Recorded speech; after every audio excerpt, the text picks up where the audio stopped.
Después de la caída de México Tenochtitlan y de la creación del Marquesado del Valle, que explicamos en el video anterior, Hernán Cortés solicitó a los reyes católicos que enviaran misioneros para cristianizar los territorios conquistados. Estaba convencido de que la implantación de la fe era indispensable para consolidar el nuevo orden. En este video vamos a hablar de la evangelización del territorio del actual Morelos. Para explicar la evangelización del Nuevo Mundo, hay que entender la diferencia entre clero secular y clero regular dentro de la Iglesia Católica. El clero secular son aquellos religiosos que viven en contacto directo con la sociedad, o como se dice, que viven en el mundo, dedicados al cuidado pastoral de las parroquias y siguiendo una clara jerarquía, que va desde el diácono, pasando por el sacerdote, el vicario, el párroco y el obispo, hasta llegar al cardenal. Por otra parte, el clero regular lo forman aquellos que viven apartados del mundo, siguiendo una regla monástica con votos de pobreza, obediencia y castidad. Nos referimos a las órdenes religiosas, como los franciscanos, los dominicos, los agustinos, los carmelitas descalzos o los jesuitas. Una vez hecha esta distinción, hay que decir que fueron las órdenes religiosas, es decir, el clero regular, las encargadas de evangelizar las tierras del Nuevo Mundo. En el caso del Marquesado del Valle, que corresponde al actual Morelos, fueron tres las órdenes religiosas encargadas de la evangelización: los franciscanos, los dominicos y los agustinos. Esto no fue común, pues por lo general un territorio era evangelizado exclusivamente por una orden religiosa.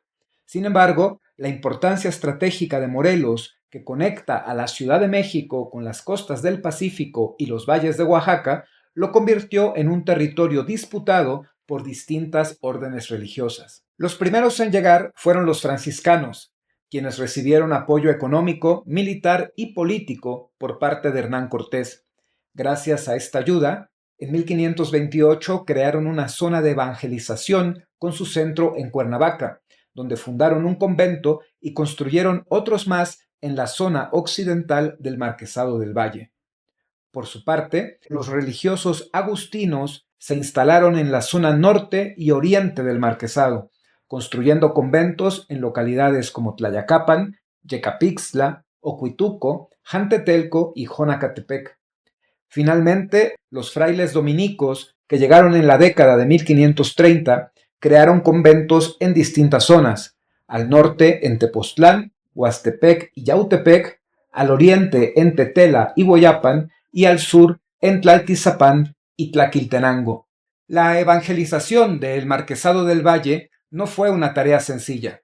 Los frailes tuvieron que adaptar sus estrategias a las costumbres de los pueblos indígenas. Una de estas medidas, promovida por los franciscanos, fue la organización de ceremonias religiosas al aire libre. A diferencia de Europa, donde el culto se celebraba en espacios cerrados, los conventos de América se construyeron con grandes atrios y capillas abiertas, con el propósito de albergar a cientos o incluso miles de personas. Aunque este modelo de grandes atrios fue característico de los franciscanos, otras órdenes religiosas adoptaron modelos similares, como podemos apreciar en el convento de Tepoztlán, fundado por los dominicos a mediados del siglo XVI. Al mismo tiempo que se fundaban los conventos, comenzaron a construirse las primeras iglesias en los pueblos de Morelos. En muchos casos, fueron los gobernadores indígenas de cada localidad quienes promovieron la construcción de estas iglesias, lo que muestra que la evangelización no fue solo una imposición, sino un proceso aceptado de forma gradual por los propios indígenas. Los frailes promovieron celebraciones como la Navidad y la Semana Santa, que rápidamente pasaron a formar parte de la vida cotidiana. Por esa misma época ocurrió la aparición de la Virgen de Guadalupe en diciembre de 1531, un hecho clave para la expansión del catolicismo y para la formación de una religiosidad profundamente arraigada entre los pueblos indígenas. De esta forma, la Iglesia Católica se convirtió en uno de los grandes protagonistas de la sociedad virreinal, tanto en Nueva España como en el Marquesado del Valle. Si bien su relación con los pueblos indígenas no siempre fue armónica y estuvo marcada por conflictos económicos, políticos y religiosos, tampoco se puede negar el papel que la Iglesia jugó en áreas como la educación popular, la preservación de las lenguas indígenas, la construcción de hospitales y orfanatos y, por supuesto, como la gran organizadora de la vida espiritual de las comunidades. Los conventos que permanecen hasta nuestros días, varios de ellos declarados por la UNESCO como Patrimonio de la Humanidad, así como las iglesias y capillas, son el mejor testimonio de la herencia cultural y religiosa que siguen marcando el rumbo de la vida espiritual de los pueblos de Morelos.